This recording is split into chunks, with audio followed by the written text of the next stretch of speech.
Welcome back, everyone. This is Snazzy TV. As you can see, I have a new guest for the month of February. Very excited. Yes. I'm going to introduce him in a minute, but first, let me give you a little bit of insight into the show here. So this is Snazzy TV, and I am your host, Alana. And Snazzy TV is a channel that discovers, celebrates, and discusses online influencers and creators. So that is what you're going to get out of this show. So a few things real quick. Make sure you like, subscribe, follow, share, all that. Both of myself and my guest, the show, everything will be on your screen, so you'll be easy to follow us. And happy Black History Month.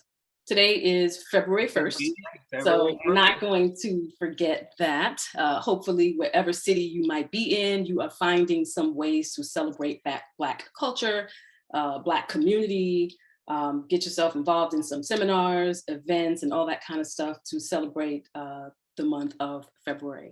With that, let me go ahead and introduce my guest.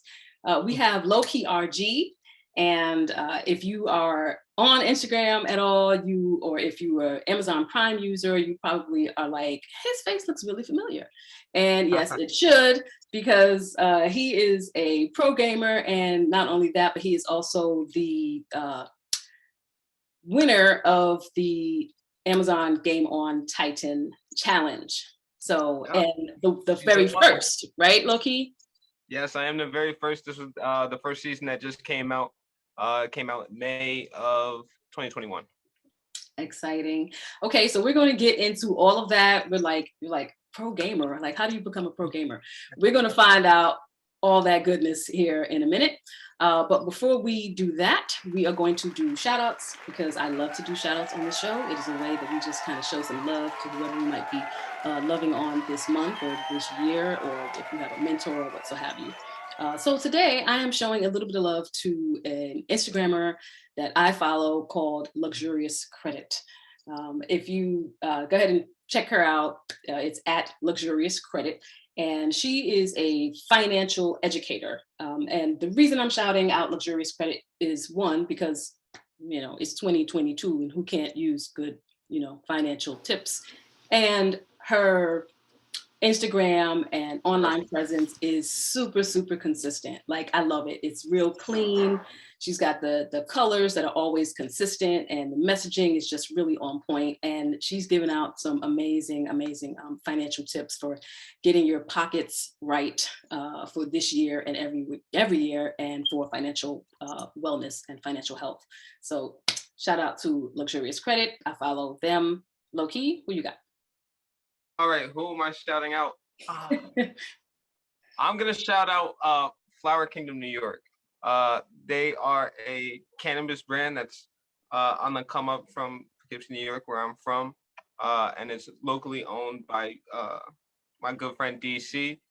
He's helped me out a lot throughout the course of my come up. So I gotta be in the process of the creative work. You got to be able to look to your peer and work together. That's how you get to the next step. So definitely want to shout out to Flower Kingdom, New York. All right, that's it for our shout outs. All right, so let's jump into this. All right, so Lowkey, first of all, you're from New York and I'm from New York. So I was really excited to talk to you because, it's just kind of like that New York vibe. I was like, right. When I was following you online, I was like, and I think a lot of people will get this from this interview as well, or if they follow you, you just have a really cool vibe about you. You're just like, I'm sure I'm not the first person to tell you that. No, yeah, that is definitely something I would say over the course of the past couple of years. Like, that's kind of what I'm building upon. Yeah, for sure. Yeah, and I don't know. Thank you. You're welcome. And I don't know if it's a New York thing. Maybe for me internally, it might be a New York thing. But I think for other people who might be watching, it's just kind of like a very ease of like, this guy seems really cool. Like you're really smart. Kind of like the guy you want to get to know at the party. Kind of vibe. Yeah, and that's actually kind of what we go for. Like, I do like to be, the person in the room that people can relate to. I think I've been blessed because I am from New York, but I've also spent a lot of time in North Carolina and Pennsylvania too. Mm-hmm. So I've been blessed to see other cultures outside of New York culture, and I think that's given me the relatability, I should say, to a lot of people. Right. And I think that's the key, right? Is the relatability and the approachability, especially in this arena of social, social media and creatives. And because part of, I think, doing well in this arena is being approachable and being open to listen and just in being open to share. Like, you've been all over the place, man. Like, I'm seeing you're doing interviews, you're doing media. I'm like, oh my gosh, I like this. And I will tell you, I saw you do the Coexist interview when when the guy had the mic and you snatched the mic and he told you not to throw up gang signs. And I was like, first of all, that was not a gang sign. He was throwing up a peace sign. Right. He tried to get it right. He's actually a comedian. So I didn't know that at the time when we were interviewing. But yeah, he is the comedian. So that was his thing. I think he was just getting me. He was good. He was good, I will say. Yeah. But, so I think his name was Mr. Babbitt. Shout out to Mr. Babbitt. Got you. Okay. So yes, I saw you there and I was like, okay, I would love to have this guy on the show. So that's kind of how I came across you. You're a pro gamer, right? Indeed I am. Yes. So first of all, tell the people, what is that? How did you become a pro gamer? How do you define yourself as a pro gamer? Yeah. So there's actually tons, and this is something I really love to talk on because I feel like people within our communities are still newer to the experience. There's multiple ways you can go about becoming a pro gamer, and it's increasingly changing every day. Like, the college scene is really building right now, both in the HBCU scene and the like Ivy Leagues and other different style schools. You're seeing them all starting to pick up gaming teams, so that's really going to be something to look forward to in the next couple of years. If you want to start making money off of this, you can go to school for it pretty much for free if you play games. You can become a content creator, which is what I chose to do. So I only make videos that are entertaining or funny, and people enjoy those. So then that's how I turned it into. I was able to monetize that. And then you have pro gaming, or pro gaming is something that's kind of in there too, but it refers mostly to professional play. So each video game that's normally like a high AAA title, it's going to have a pro scene. So you're going to have competitive play outside of the casual play. Yeah, so the play that I play professionally is Call of Duty. I play for DeFam Gaming, which is owned by Josh Johnson. He's a quarterback in the NFL. Marshawn Lynch is another owner, obviously world renowned running back for the Seattle Seahawks. Who else is the owner? Wow. Marcus Peters, he's a safety for the Baltimore Ravens. Yeah, so it's a league all owned by NFL players, each team. Ocho Cinco has a team. The Crosby brothers have a team. I think a few music labels are getting involved right now and picking up teams. I think Sick With It Records just got a team. Season 2 is about to start soon. We went to the finals last season, and I'm ready to go back. Oh my gosh. Okay, so who would have thought? I certainly wouldn't have thought that in 2022 you could be gaming as a lifestyle, like as doing this for a living. I'm sure there's going to be people who watch this that's like, obviously the younger generation will be like, oh yeah, well, we've been through that. But older folks are just like, wow, you could actually do this for a living. This is not a game. No pun intended. Yeah, right. It's incredible because, realistically, a lot of you guys, like you said, were around for the beginning of gaming. So you guys saw it come in as an entirely new, it was, Pong and early Mario days and things like that back in the day. So you guys get to really see it transform into something that now it's on par with pretty much a sport in the way that it's looked at. A lot of people do view it as sports, and I think it is played on ESPN. It's considered being in the. I think it's going to start being in the Olympics within the next couple of years. So it's definitely transforming in the sense of it was games, but now it's way bigger than that. It's way bigger than that, especially with the metaverse, which we will talk about that. But let's talk a little bit about your Game on Titan. Now, I know when we did our pre-interview, you kind of told me like be like, oh, I just responded to like an ad or whatever. So tell us, which is phenomenal, right? Because that just goes to show you, one, ads work. And, Right. you know, if you're really about your business in this, you know, creative journey, you look at every single thing as an opportunity. Right. Even Exactly. even as something as simple as an ad that might come across your screen and you're like, I can do that. Like, what? They looking for somebody to challenge. Okay, so tell us about Game On Titan. How did that come about? Okay, so just like you previously mentioned, and you did a real good job of explaining it, is as someone that is in the creative field, I'm always on Instagram. Like, I just want to be in the know, because eventually you can kind of use the algorithm against yourself to, like, as leverage. Like, everything I'm shown is normally something that's relevant to what I do now, like because I'm always looking at these different opportunities. So now these sponsored ads that come across for me are normally these opportunities. And in this case, it happened to be a picture that said, like, do you want to be the next big mobile gamer? And I play mobile games, but for the most part, Xbox and my PC. I got Nintendo Switch. Mobile gaming, it's on there somewhere, but definitely not high on the list. But I'm like, it's an opportunity. So I jumped on it. I got a call.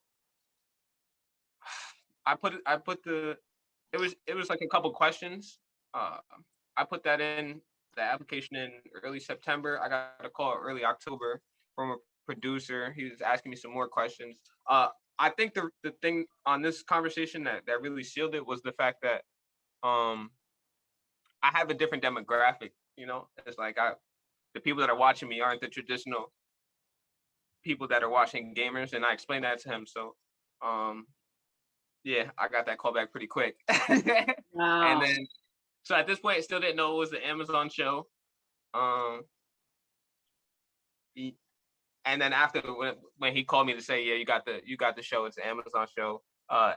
And with it, you're gonna be partnered on an app that they're releasing called Game On. So with the show, there was an app that released called Game On, and what Game On does is it allows you to capture content easier on your phone.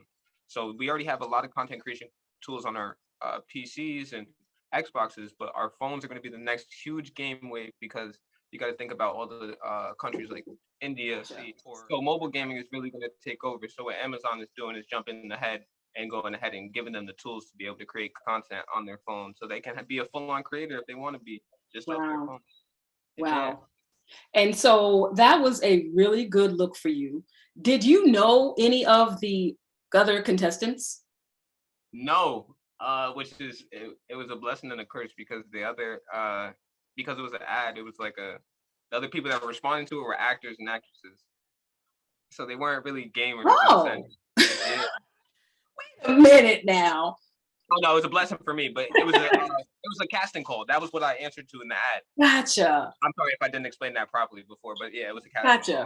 Gotcha. So Oh, the people that interesting. they casted, they might have been like, oh yeah, I play video games every so often, but they weren't gamers. So I Gamers. was a gamer, yeah. Oh, interesting. Okay, so fast forward, you said it was easy breezy. So how long was the challenge? Several So we days shot the or whole thing in a week. I got the call in October, early October. They said next week, we're sending all the paperwork, and then the next week we're shooting. They sent us all the equipment. We did it all over Zoom. This is October of 2020, October 2020. Um, right. they sent me the lights, they sent me the backdrop, they sent me everything. Uh, like you said, it was a breeze, kind of because of what I just mentioned before. They weren't really, Right. they was actresses and actors, so they. What can I say? It was a cake. You were like, I got this. Yeah, I really wasn't too nervous the entire.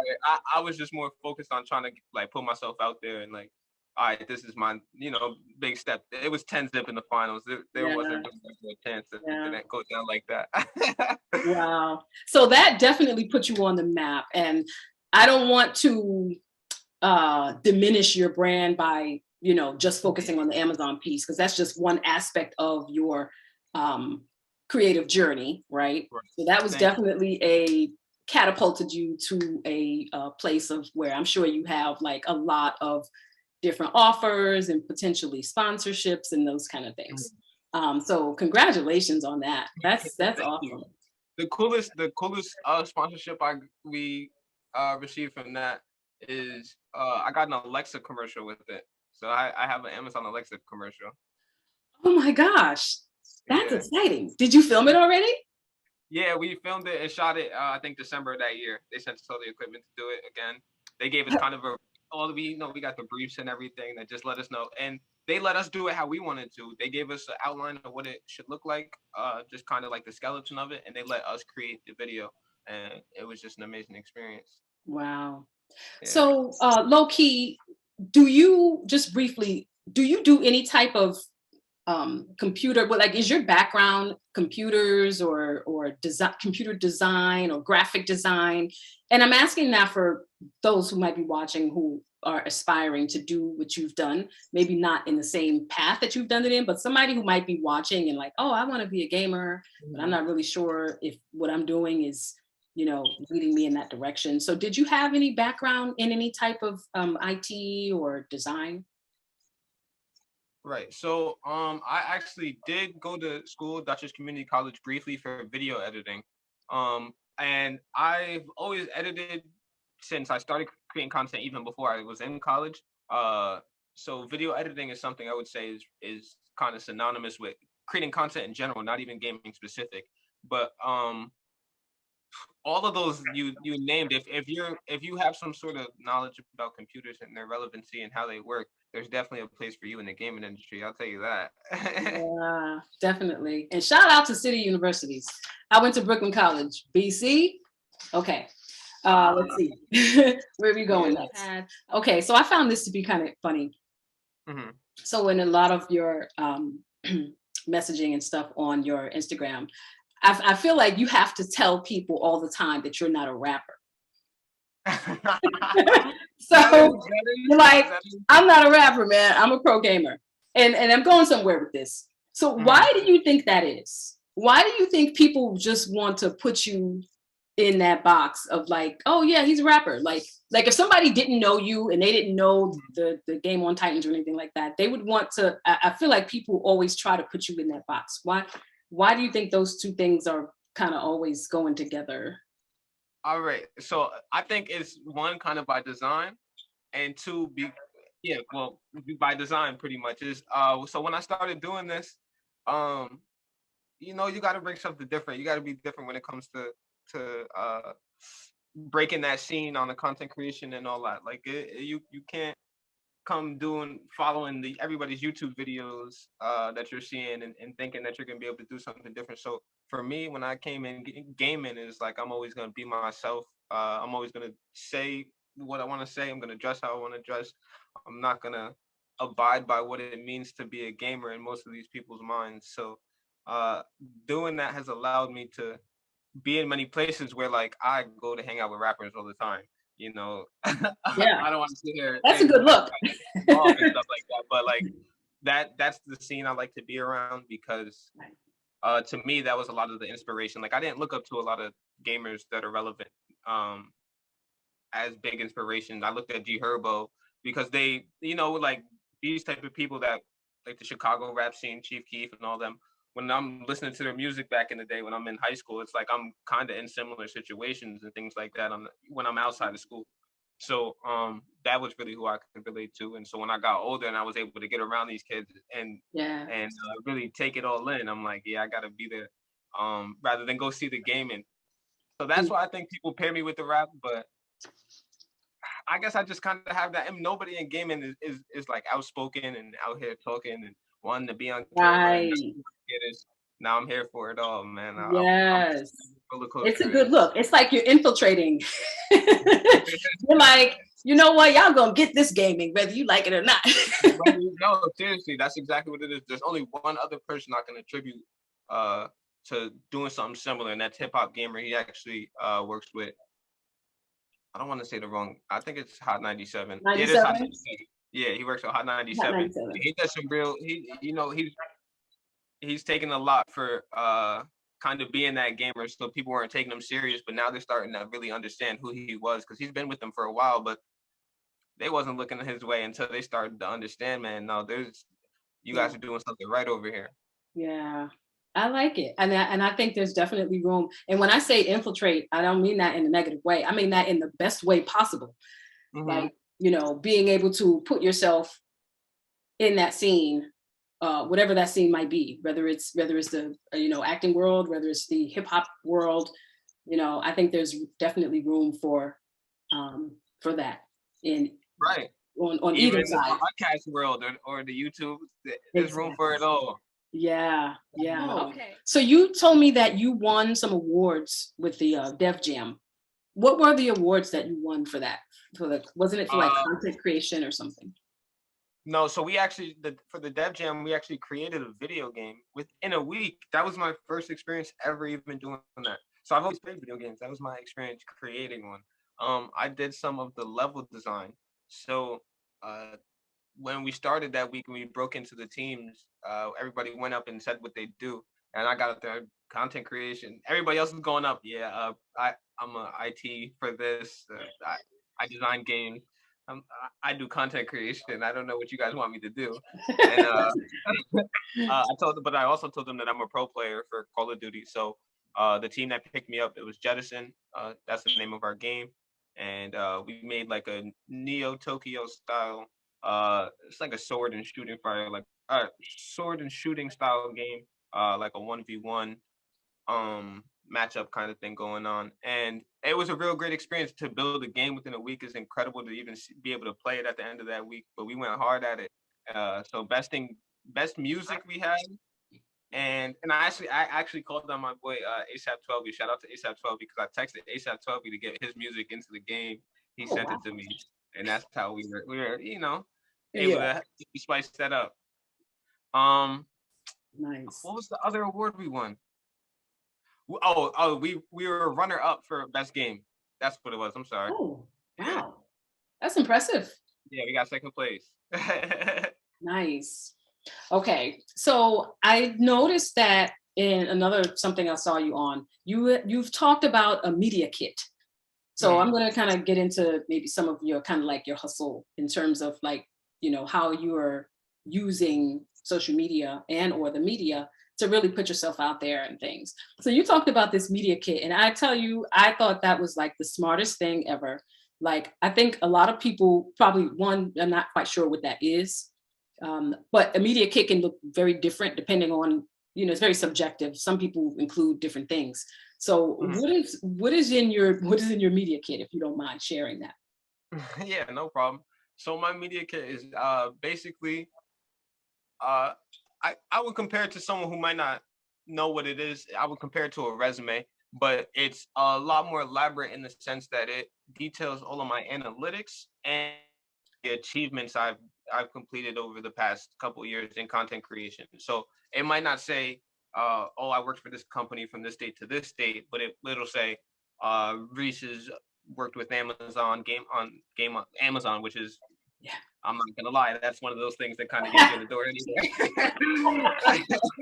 It says Reese has worked at Amazon, so like it'll break that down, what I did for them in the TV show, and maybe it have some of the statistics for the show, how many people it reached, how many people saw, how it was received, and then using that data and that information to kind of get me more opportunities. That's what the media kit is for me. Right. And that's brilliant, because one of the things that I try to impart with this show is education, right? So I try to provide education and resources. And I feel like every single one of these episodes that I do with creators and influencers, I'm hoping that somebody takes something away from this. And you're the first person that I spoke to that actually has a media kit. And I was like, that's point. Yeah, that is super smart. Honestly, because I didn't understand this at first either. It wasn't until I ended up getting with an agency, my former management, 361 Commission. They gave me media training, and they also were like, "This is what a media kit is." So shout out to them for doing that for me. But I don't think a lot of these people know what the media kit is exactly. So we gotta educate them on what that is, and I'm happy to be able to help you do that. Yeah, thanks for sharing that. So, what is something that's been most surprising to you so far with your journey? Most surprising. Yeah. So from when you think back to like before you were Low Key, right? Before Game on Titan, Mhm. Like, what's been like shocking? Like now that you're here, you're like, damn, I never knew X was X. You know, like I never knew this was going to be that way. Anything like surprising to you right now? I don't know. I feel like I was a real student of the game. Like I did a lot of watching. Like I said, I before I was this social media kid, I was the kid watching. You know, I what you can consider probably the first generation of kids that grew up on YouTube. So I was watching back in the day. I remember Wiz Khalifa's day-to-day vlogs every day, or like all these different people's vlogs and that are musicians living these lifestyles. So like I kind of already mentally understood from a music standpoint, and then I would translate it like, all right, it's not gonna look this way for me, but it's gonna look like this. So I kind of always prepared myself for it for the most part. But I will say you can't be prepared for people walking up to you and recognizing you. That's one that it gets you. So like I'll be in my corner store, like you're just walking down the block some days now, and then people will be like, "Yo, what's up? Like you the gamer kid?" And it's just cool. It's just like, dang, that's what y'all know. Like it's incredible. It's just a incredible feeling, And honestly. doesn't that feel great? It does, because it makes me feel like and also I get a lot of people that come to me and say, "Hey, listen, you really inspired." Like I'm telling my brother, I'm telling my friend, I'm telling them, you could do this now off gaming. So I'm so happy to hear that all the time. It's the greatest feeling to know that all that hard work, even all the days where I wasn't making money off of it, haven't really gone in vain, because my work is reaching where it needs to be now. Yeah. And I forgot to mention that the challenge, the Game On Titan, came with a pretty hefty cash prize, which I will not say because I don't want to No, put it's your public business out in the information. street. Like they actually put it in the newspaper. Everybody was like, "Oh my god, I can't believe they like in my close my family and everything." Like I can't believe they put it in the newspaper. But that's kind of the thing in gaming. Like I'm not gonna say your notoriety is attached to how much you've earned, but Hmm. it definitely is a like a marker of where you stand. Like I can't a lot of people say that they've popped 25,000 in one go. Right? So Yes. again, that's one of those things that it helps me. It helps me for sure. Nice. So the metaverse, let's talk about that very quickly. Okay. I loved your answer when I asked you that. You was like, beam me up. Let's Yeah, go. yeah. Let's get it. Let's Honestly, do it. yeah. So I really, like I said, my eyes are always on everything, and I'm a really big believer in evolution. Like you got to be able to uh continue to evolve at all times. Like no time is like the current in terms of how fast things are being developed. So you got to be, you can't be stuck on what it was No, 20 years ago or not what at it was all. 10 years ago, because everything's changing.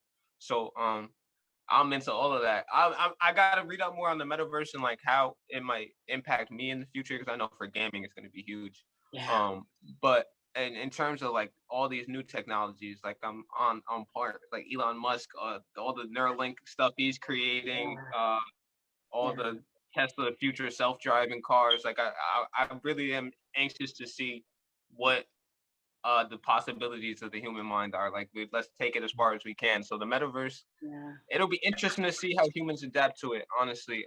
Then you're gonna have those people that are obviously, there's always gonna be skeptics of the product itself. But I think generally people are gonna adapt to it. You'll see companies like Apple and the big companies trying to make their jump onto what is pretty much the future. I mean, like Meta said, like you're not gonna be able to need to leave your house to do anything, when everything you need to do is you just pop a headset on. And isn't it so weird? Or maybe it's not weird. Maybe it's just like metaphysics or something, but like Mhm. how things come together. But like the pandemic and all these people leaving their jobs and people working from home, and now you got the metaverse that is advocating people being home more, not necessarily just to even play games, but just to, for quality of life and Right. for like this new existence in this meta world. I mean, you have people already that's like, I'm not going back to work. Yeah, no, for sure.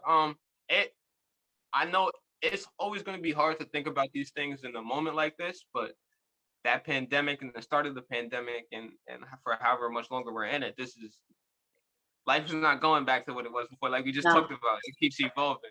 So what can you get with, and the metaverse is just what they came up with. And that's what they were already building upon. I think the Oculus Rift has probably been out what feels like 5+ years, might even be 10 at this point. So like they were already building upon that before the pandemic, but now that the pandemic came, it's all right. We got to really make sure we got this stuff because, like you said, people are home. People don't want to go back to work. And if we don't, if we've already proved that if we prove through the pandemic that people can work from home efficiently, why would they want to go back to work in that manner? Exactly. So we're gonna have to adapt the workforce, adapt to what the future of the workforce is gonna want. Adapting for sure. Mhm. So your equipment, Mhm. what, like how, again, speaking to the person that's watching this that wants to do what you're doing someday, perhaps, how important is the equipment that you have like at home to do this? Like, do you need a lot of expensive gaming equipment and lights and ergonomic chairs? Because if you go into some of these stores, they try to sell you everything under the moon and stars for gamers, right? They got special keyboards, Yeah, they got everything. special headsets. I'm like, so what all do you have? Do you look like the Starship Enterprise, or what's going on? So I'm not at my current setup right now, but I actually am at the point now where yes, I do have that kind of gargantuan setup that you want to have. I have a HP Omen pre-build for the PC nerds out there. I'm running a AMD Ryzen 7 processor, 8 gigs of RAM, and what else do I have? NVIDIA 1660 Super Mini graphics card. That's what I got. Okay, So that's a pretty gotcha. beast of a PC that allows me to stream and game at the same time. Then I have about 3 or 4 different monitors, HP, all different kinds. The thing is crazy is for whatever reason, all these tournaments they give out keyboards and headsets and like mice. So much that I've just been giving them away. Like every time I get a new headset, it's just here. Someone take it out of my hands. Because it's like I've got so many headsets, whether it be Logitech, HyperX, Yeah, and I don't have an official sponsor at the moment. right. So it's just like whatever. At this point, I have the best of the best from every brand, and they Yeah, all gotta go. gotcha. But when you're starting out, when you're just starting out, All right, yeah. So that's actually what I wanted to get into. So we're actually blessed at a time like this now where like I talked about previously, Amazon is getting onto a thing like Game On, where you can create content off your phone. And everybody seems to be able to at least get some sort of smartphone. Not everybody, but we're at the point where soon everybody will be able to have a smartphone at zero to no cost. So you can start at there. For me, it was just I started with my Xbox. Back when I started posting videos on Instagram, and I think this is the reason I have some success now. Is it was such a long process. I had to upload them from my Xbox to the internet, go on my phone, sign into my Xbox account on there, find the video, download the video. Now it's just like 2 buttons. They've fully optimized it to make it so that people can create content on the fly. So if you have a phone, you can start off there, and that'll be a great way for you to make a start for yourself. Um, yeah, it's a blessing. It's a blessing to yeah, see all these opportunities coming for people like us. Because the reason a lot of people like us aren't in gaming is because of the cost of it. Is because of how expensive for me at least, it wasn't ideal for me in the growing up with 6 or 7 siblings to come ask my parents for $1,000 PC. Like it's just not realistic. So the phones are a blessing to be able to create content with. yeah. That's awesome. So what is next, Lowkey? What can your fans and followers expect from you? But in the future for me is branching out from just gaming. Like I love gaming. It's definitely at the forefront for me, but I want to be more than just a gamer. Like I don't want people to look at me and be like, oh, he's just a gamer. Like I think part of it, me being around the rappers and the fashion is it's allowed me to know that I need to be diverse if I want to really last in this, you know? So branching out from just the gaming, doing in-person videos. I think March 6th, I'm gonna be in Miami shooting I can't remember the name of the show, but it's some sort of drinking show, and I don't even drink, so it's gonna be an experience to see how that goes. Um, so doing shows, doing TV finding modeling things like that aren't traditionally seen from gamers and working my way in there. That's what I think is for me. That's awesome. That's awesome. You can do all of that just from this place right here, just from starting off with someone who had a passion and you just kept going with it and tried to, stay relevant and, constantly put yourself out there. So congratulations. I like it. It definitely is a hard path to walk. I'm not going to tell anybody that if they want to do content creation, it's a cakewalk, man. Because I started in 2016 and I didn't get the Amazon. The Amazon gig was my first paid opportunity ever. So that just shows you how powerful that was. But I didn't get that until 2020. So I was doing it for 4 years for free before I was able to start. Not even for free, because I'm really putting money into it like any business owner knows. You're spending and you're spending, but it'll pay off, just like you said, if you work hard and you stick to your guns and you know that you got it. Yeah. I always say the only difference between, successful people and the people that didn't make it is that the successful people kept going. Right? Absolutely. No matter who's on your side or not, you got to be willing to walk that path. Yeah. All right. Well, I think our time is up, Lowkey. Again, I love to make sure that I'm respecting people's time. I know you're super busy creating all that content. So yeah, I'm about to go hop on the street right now. Yeah, we will continue to follow you. Good luck. LowkeyRG on Instagram, YouTube. Make sure you follow him. And we will be watching you. All right. Take care. All right. Thank you. I appreciate it. We'll be watching you too. All right. Bring us up. All right. Bye.